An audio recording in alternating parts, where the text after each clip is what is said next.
ఓం మహాగణపతే నమః. జూలై మాసంలో ద్వాదశ రాశుల వారికి ఉన్నటువంటి రాశి ఫలితాలు చూద్దాము. ముందుగా మనకు ఈ జూలై మాసంలో ఉన్నటువంటి గ్రహస్థితిని కనుక గమనించినట్టయితే ఈ మాసంలో గురువు మనకు కర్కటక రాశిలో సంచారం చేస్తున్నాడు. అదేవిధంగా శుక్రుడు వచ్చేసి సింహరాశిలో ఈ మాసంలో దాదాపుగా శుక్ర సంచారం ఉంటుంది. ఇక రవి వచ్చేసి మిథున రాశిలో జూలై 16 వరకు సంచారం అనేది ఉంటుంది. ఆ తర్వాత మనకు రవి కర్కటక రాశిలో సంచారం చేస్తాడు. ఇక కుజుడు వచ్చేసి వృషభ రాశిలో సంచారము, అదేవిధంగా బుధుడు వచ్చేసి దాదాపుగా మనకు మిథున రాశిలో ఈ యొక్క మాసంలో బుధ సంచారం అనేది ఉంటుంది. ఇక శని మీన రాశిలోనే సంచారం చేస్తున్నాడు, రాహు కుంభరాశిలో సంచారము, కేతు అనేది సింహరాశిలో సంచారం. ఇది స్థూలంగా మనకు జూలై మాసంలో ఉన్నటువంటి గ్రహస్థితి. ఈ గ్రహస్థితిని ఆధారంగా చేసుకొని ద్వాదశ రాశుల వారికి ఉన్నటువంటి ఫలితాలు ఏ విధంగా ఉన్నాయో చూద్దాము. ధనుసు రాశి వారికి జూలై మాసంలో ఉన్నటువంటి మాస ఫలితాలు మనం చూసుకున్నట్టయితే ధనుసు రాశి వారికి మిశ్రమమైనటువంటి ఫలితాలు ఈ మాసంలో కలుగుతున్నాయి. ముఖ్యంగా మీకు శుక్రుడు చాలా అనుకూలంగా ఉన్నాడు. 6వ అధిపతి లాభాధిపతి అయినటువంటి శుక్రుడు 9వ స్థానంలో సంచారం అనుకూలంగా ఉన్నాడు. అదేవిధంగా మనకి కుజుడు కూడా అనుకూలంగా ఉన్నాడు. తర్వాత రాహు కూడా అనుకూలంగా ఉన్నాడు. ఈ 3 గ్రహాలు ధనుసు రాశి వారికి అనుకూలంగా ఈ మాసంలో ఉన్నాయి. అయితే మిగతా గ్రహాల యొక్క సంచారము అంతగా అనుకూలంగా లేదు. ముందుగా అనుకూలమైనటువంటి గ్రహాల యొక్క సంచారం వల్ల కలుగుతున్నటువంటి అనుకూల ఫలితాలు కనుక మనం చూసినట్టయితే వీరికి శుక్రగ్రహం వల్ల శుక్రుడు 6వ అధిపతి లాభాధిపతి అయినటువంటి శుక్రుడు 9వ స్థానంలో సంచారం చేస్తున్నాడు కాబట్టి అదృష్టం అనేది కలిసి వస్తుంది. భాగ్యస్థానంలో సంచారం కాబట్టి భాగ్యస్థానం అంటే మీ యొక్క అదృష్టము కలిసి రావడము, అదేవిధంగా పెద్దల గురువుల యొక్క ఆశీస్సులు మీకు లభించడము, ప్రయాణాలు ఉండే అవకాశాలు కనిపిస్తున్నాయి. ప్రయాణాలు కూడా లాభదాయకంగా ఉంటాయి. అదేవిధంగా లీగల్ కోర్టు వ్యవహారాలు కూడా అనుకూలంగా ఉంటాయి. శత్రువులపైన విజయం సాధిస్తారు. ఇక కుజుని వల్ల కూడా చాలా చక్కగా ఉంది. పంచమాధిపతి 12వ అధిపతి అయినటువంటి కుజుడు 6వ స్థానంలో ఉన్నాడు. శత్రువులపైన విజయం మీరు సాధిస్తారు. పోటీకి సంబంధించినటువంటి విజయాల అనుకూలత ఉంటుంది. ప్రేమ వ్యవహారాలు అనుకూలంగా ఉంటాయి. ఆరోగ్యానికి సంబంధించినటువంటి విషయాలు కూడా అనుకూలత ఉంటుంది. సంతానానికి సంబంధించిన విషయాలు కూడా ప్రోగ్రెసివ్ అనుకూలత అనేది ఉంటుంది. వారికి సంబంధించిన విషయాల్లో ఖర్చులు ఉండే అవకాశాలు కూడా మనకు కనిపిస్తున్నాయి. ఇక రాహు మీకు ఎలాగూ అనుకూలంగా ఉన్నాడు, 3వ స్థానంలో ఉన్నాడు. ధైర్యం అనేది కోల్పోరు. ధైర్యము ఆత్మవిశ్వాసంగా ముందుకు వెళ్తారు, విజయాలు సాధిస్తారు. ఇక మీరు జాగ్రత్తగా ఉండవలసినటువంటి అంశాలు కనుక మనం చూసుకున్నట్టయితే మిగతా గ్రహాలు మనకు అనుకూలంగా లేవు అనుకున్నాం కాబట్టి ఎటువంటి ఫలితాలు ఎటువంటి ఆటంకాలు కలుగుతాయో మనం ఒకసారి గమనించినట్టయితే గురువు 8వ స్థానంలో సంచారం చేస్తున్నాడు. రాష్ట్రాధిపతి అయినటువంటి గురువు 8వ స్థానంలో సంచారం చేస్తున్నాడు. అయితే ఉచ్చస్థితిలో ఉన్నాడు. ఉచ్చస్థితిలో ఉండడం వల్ల అంత నెగిటివ్ ఇంపాక్ట్ అనేది ఉండదు. కాకపోతే ఆరోగ్య సమస్యలు కాస్త వచ్చే అవకాశాలు ఉన్నాయి. కాబట్టి ఆరోగ్యానికి సంబంధించిన విషయాల్లో జాగ్రత్తగా ఉండవలసిన అవసరం ఉంటుంది. రవి 7వ స్థానంలో సంచారం చేస్తున్నాడు. 16వ తేదీ వరకు సప్తమంలో ఉన్నాడు. కాబట్టి ఈగో అంటే 16 వరకు జూలై 16 వరకు ఈగో ప్రాబ్లమ్స్ వల్ల భార్య భర్తల మధ్య అపార్థాలు వచ్చే అవకాశాలు ఉంటాయి. కాబట్టి వాటిని అవాయిడ్ చేయడం ప్రయత్నం చేయండి. తర్వాత ఆటంకాలు, పనుల్లో ఒత్తిడి కూడా ఉంటాయి. ఆ విషయాన్ని కూడా జాగ్రత్త పడడం అనేది మీకు చెప్పదగినటువంటి సూచన. ఇంట్లో ఒత్తిడి, మానసికంగా ఆందోళన ఉండే అవకాశాలు ఉన్నాయి. కాబట్టి ఆ విషయంలో కాస్త జాగ్రత్త పడవలసినటువంటి అవసరం ఉంటుంది. ఇవి స్థూలంగా ధనుసు రాశి వారికి ఉన్నటువంటి ఫలితాలు. మీరు ముఖ్యంగా చూసినట్టయితే గురువారం దత్తాత్రేయుని ఆరాధించడం తద్వారా మంచి ఫలితాలు కలుగుతాయి. శనివారము హనుమంతుని ఆరాధించడం, హనుమంతునికి సంబంధించినటువంటి హనుమాన్ చాలీసా పఠించడం లాంటివి చేసుకోవడం వల్ల ధనుసు రాశి వారికి అనుకూలమైనటువంటి ఫలితాలు ఈ మాసంలో ఉంటాయి. ద్వాదశ రాశుల వారికి ఈ యొక్క పరిహారాలు కనుక మనం ఒకసారి గమనించినట్టయితే ముఖ్యంగా మేషరాశి వారికి రవి, కుజుడు, బుధుడు, శని అంతగా అనుకూలంగా లేరు కాబట్టి వీరికి ప్రతి మంగళవారము హనుమాన్ చాలీసా పఠించండి. తద్వారా మేషరాశి వారికి చాలా చక్కగా ఉంటుంది. శనివారము నల్ల నువ్వుల దానము, అదేవిధంగా గణపతిని ఆరాధించడం వల్ల మనకు మేషరాశి వారికి ఈ మాసంలో చక్కటి అనుకూలమైనటువంటి ఫలితాలు కలుగుతాయి. ఇక వృషభ రాశి వారికి కనుక చూసుకున్నట్టయితే వృషభ రాశి వారికి గురువు బాలేడు, సూర్యుడు, కుజుడు, బుధుడు, రాహుకేతువులు అంతగా అనుకూలంగా లేరు కాబట్టి ముఖ్యంగా సూర్య నమస్కారాలు చేసుకోవడం వల్ల ఈ మాసంలో మంచి ఫలితాలు కలుగుతాయి. అదేవిధంగా శనివారము మనకు రాహుకేతువులను పూజించడం వల్ల కూడా చక్కటి ఫలితాలు మనకు వృషభ రాశి వారికి కలుగుతాయి. అదేవిధంగా గణపతిని ఆరాధించడం వల్ల కూడా వృషభ రాశి వారికి మాసంలో అనుకూలమైనటువంటి ఫలితాలు కలుగుతాయి.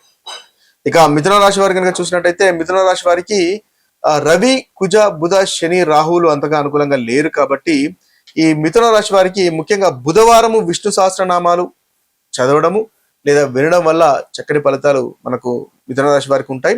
అదేవిధంగా శనివారము హనుమంతుణ్ణి ఆరాధించడం వల్ల కూడా మిథున రాశి వారికి అనుకూలమైనటువంటి ఫలితాలు ఈ మాసంలో కలుగుతాయి. ఇక కర్కటక రాశి వారి కనుక చూసినట్టయితే కర్కటక రాశి వారికి రవి, బుధ, శని, రాహుకేతులు అంతగా అనుకూలంగా లేరు. గురువు కూడా అంతగా అనుకూలంగా లేరు. కాబట్టి ప్రతిరోజు సూర్య నమస్కారాలు చేయండి. శనివారము హనుమంతుని ఆరాధించండి, తద్వారా మంచి ఫలితాలు కలుగుతాయి. బుధవారం విష్ణు సహస్రనామాలు వినండి, చదవండి, తద్వారా కూడా చక్కటి ఫలితాలు మన కర్కటక రాశి వారికి కలుగుతాయి. ఇక సింహరాశి వారి యొక్క పరిహారాలు కనుక చూసినట్టయితే సింహరాశి వారికి గురువు అంతగా అనుకూలంగా లేడు. రవి 17 తర్వాత నుంచి అనుకూలంగా లేడు. కుజ, శని, రాహు, కేతులు అంతగా అనుకూలంగా లేరు. కాబట్టి మంగళవారం హనుమంతుని ఆరాధించండి ఈ సింహరాశి వారు, తద్వారా మంచి ఫలితాలు మనకు కలుగుతాయి. రాహుకేతుల యొక్క పూజలు చేసుకున్నా కూడా చక్కటి ఫలితాలు ఈ మాసంలో ఈ రాశి వారికి, మనకి సింహరాశి వారికి పరిహారంగా పనికి వస్తుంది. ఇక కన్యారాశి వారికి కనుక చూసినట్టయితే కన్యారాశి వారికి చాలా చక్కటి ఫలితాలు అధికంగా ఉన్నాయి. ముఖ్యంగా 3 గ్రహాలు అనుకూలంగా లేవు. కుజ, శని, కేతుల యొక్క సంచారం అంతగా అనుకూలంగా లేదు. కాబట్టి మంగళవారం హనుమంతుని ఆరాధించండి, తద్వారా మంచి ఫలితాలు కలుగుతాయి. కోపాన్ని నియంత్రించుకోండి. శనివారము శనీశ్వరుని ఆరాధించడం వల్ల కూడా చక్కటి ఫలితాలు మనకి ఈ కన్యారాశి వారికి ఈ యొక్క మాసంలో కలుగుతాయి. ఇక తులారాశి వారి కనుక చూసుకున్నట్లయితే తులారాశి వారికి గురువు, సూర్యుడు, కుజుడు, బుధుడు, రాహు ఈ యొక్క గ్రహాలు అనుకూలంగా లేరు. కాబట్టి తులారాశి వారికి ముఖ్యంగా బుధవారం విష్ణు సహస్రనామం వినండి, చదవండి, తద్వారా మంచి ఫలితాలు ఈ రాశి వారికి కలుగుతాయని మనం చెప్పవచ్చు. ఇక వృశ్చిక రాశి వారి కనుక చూసుకున్నట్టయితే ఈ వృశ్చిక రాశి వారికి శుక్రుడు, రవి, కుజుడు, బుధ, శని, రాహు, కేతువులు అంతగా అనుకూలంగా లేరు. కాబట్టి వృశ్చిక రాశి వారు శుక్రవారం లక్ష్మీదేవిని ఆరాధించండి, తద్వారా మంచి ఫలితాలు కలుగుతాయి. అదేవిధంగా శనివారం హనుమాన్ చాలీసా పఠించండి, తద్వారా మనకు వృశ్చిక రాశి వారికి అనుకూలంగా ఉంటుంది.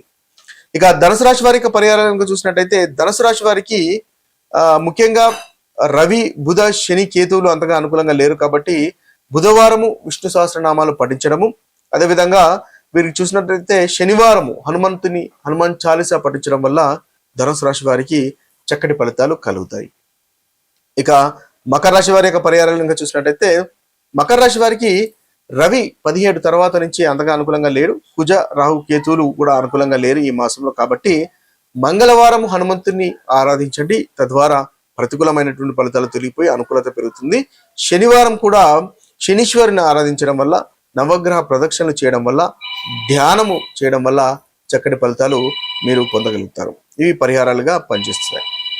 ఇక కుంభరాశి వారి యొక్క ఫలితాలు కనుక మనం చూసినట్టయితే కుంభరాశి యొక్క పరిహారాలు చూసినట్టయితే కుంభరాశి వారికి శుక్రుడు అంతగా అనుకూలంగా లేడు.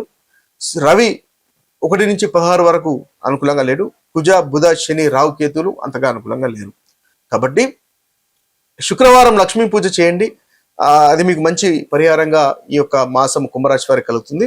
అదేవిధంగా శనివారం నల్లని నువ్వులు దానం చేయడము, శనివారం హనుమాన్ చాలీసా పఠించడం లాంటి పరిహారాలు చేసుకోవడం వల్ల కూడా మనకి కుంభరాశి వారికి అనుకూలంగా ఉంటుంది. మీనరాశి వారి కనుక చూసినట్టయితే మీనరాశి వారికి శుక్రుడు, రవి, శని, రాహులు ఈ 4 గ్రహాలు అంతగా అనుకూలంగా లేరు.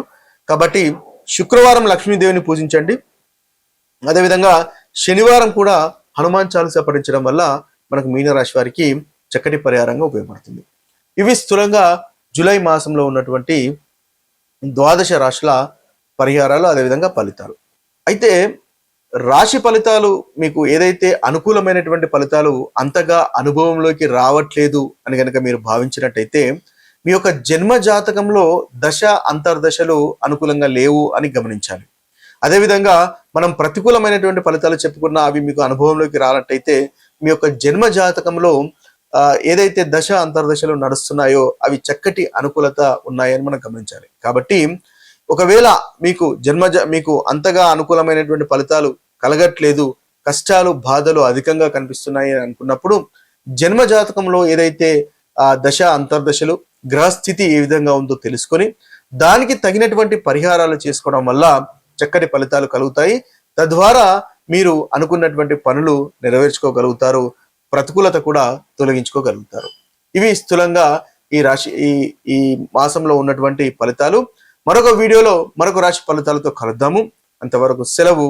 సర్వే జన సుజనో భవంతు, సర్వే సుజన సుఖినో భవంతు. నమస్తే.